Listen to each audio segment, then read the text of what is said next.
शङ्करं शम्भुमीशानमीडे स्वयं यः प्रभाते नरस्सोलपाणे पठे स्तोत्ररत्नं त्रिधः प्राप्य रत्नं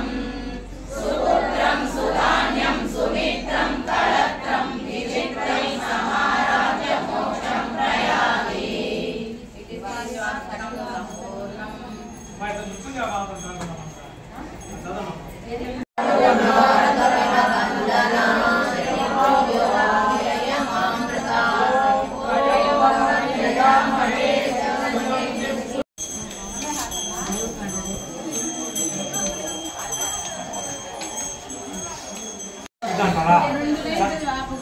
సరే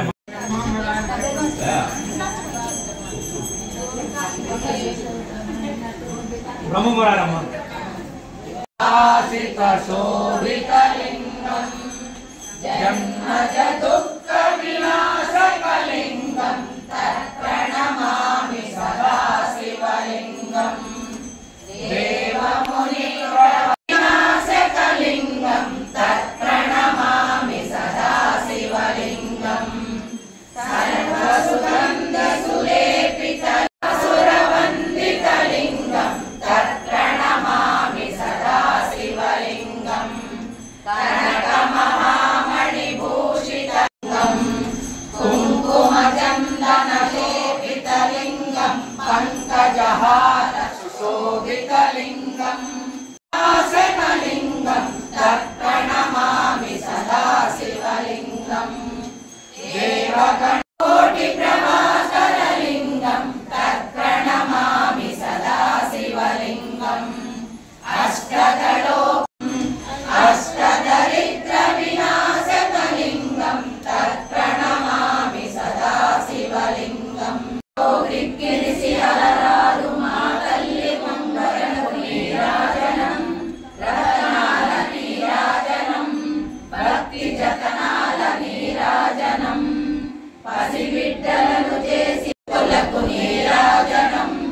అనురాగ నీరాజనం భక్తి కనరాగ నీరాజనం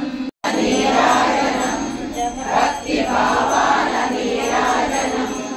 జగదేవ మోహిని సర్వేశ దేవిని మా తల్లి రూపునకు నీరాజనం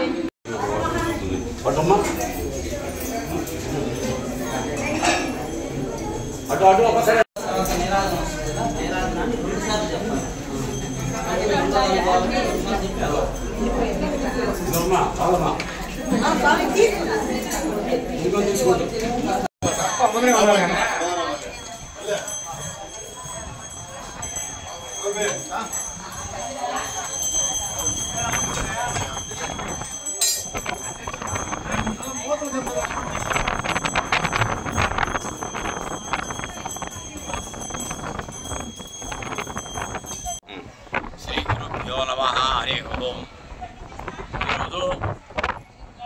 దేశవ్యాప్తంగా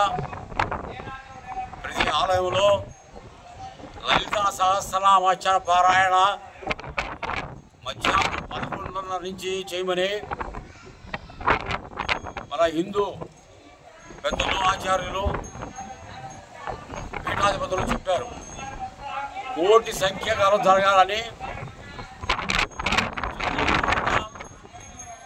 శ్రీ కామాక్షిదేవి శ్రీమేశ్వర ఆలయంలో గ్రామ మహిళా భక్తులచే లలితా సహస్రనామ పారాయణము లింగాక్షర ఇంకా మంగళాక్షర కార్యక్రమం కూడా జరిగినది. ఉండాలని ఐక్యత వర్ధిల్లాలని దేశం యొక్క పాడి పంటలు సమృద్ధిగా ఉండాలని వర్షాలు సకాలంలో కురవాలని శాంతి కోసంగా ఈ యొక్క కోటి సంఖ్య లలితా సహస్రనామార్చన యాగము పీఠాధిపతులు పెట్టారని మీకు అందరికీ తెలియజేస్తున్నాను.